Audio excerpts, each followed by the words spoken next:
सभी को top and top की राम राम। संसद में ड्रामा नहीं, डिलीवरी होनी चाहिए, यह कहना है हमारे माननीय प्रधानमंत्री श्री श्री 1008 नरेंद्र मोदी जी का। वैसे उन्होंने अपनी इस बात को खुद भी फॉलो बिल्कुल किया है। संसद के अंदर कोई ड्रामा नहीं, जो भी ड्रामा करना था वो बाहर ही कर गए। बाहर क्या बोला उन्होंने? संसद के अंदर विपक्ष कोई चर्चा नहीं करता, सिर्फ अपनी हार की बौखलाहट निकालता रहता है। ताने का लेवल देख रहे हो? मतलब अपनी कॉलोनी में वो जो आंटी नहीं रहती है, जो सांस कम लेती है, ताने ज्यादा मारती है, मोदी जी उसको भी कंपटीशन दे सकते हैं ताने मारने के चक्कर में। कंपटीशन क्या, हरा भी सकते हैं। और ड्रामे क्या बोलते हैं मोदी जी कि संसद नहीं है ड्रामा करने के लिए, उसके लिए बहुत सारी जगह है। मुझे लगता है कि मोदी जी खुद कई जगह ड्रामे कर चुके हैं जा जाके, तो उनको पता होता है कि ड्रामा करने के लिए कौन कौन सी और बेहतर जगह हो सकती है। एग्जाम्पल लीजिए एक ही वाला।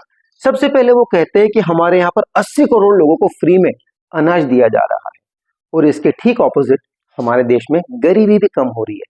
अब मुझे ये बात समझ में नहीं आ रही कि छत में कोई छेद नहीं है, छेद भर दिए गए हैं, वाटर प्रूफिंग हो गई है, लेकिन फिर भी छत टपक रही है।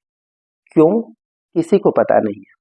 फिर जीएसटी लगाया गया, लेकिन दिमाग नहीं लगाया गया।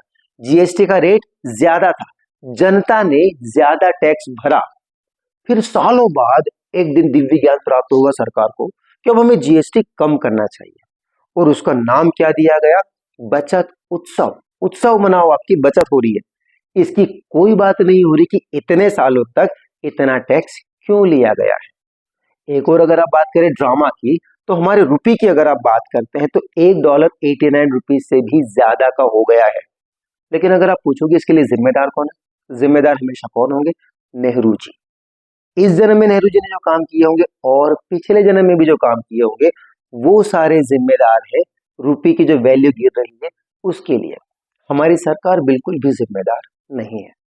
इसके आगे अगर आप बात करो मोदी जी की, तो मोदी जी कहते हैं कि विपक्ष अगर सिंसियरली बात करना चाहे तो हम उनको टिप्स दे सकते हैं कि चुनाव लड़ा कैसे जा सकता है।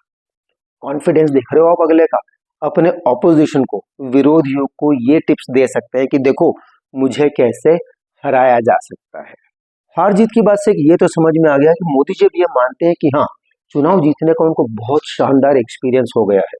लेकिन मेरी मोदी जी से एक और रिक्वेस्ट है कि अब काम करने का एक्सपीरियंस भी ले लीजिए। देश जितनी तरक्की कर रहा है उससे और ज्यादा तरक्की करेगा।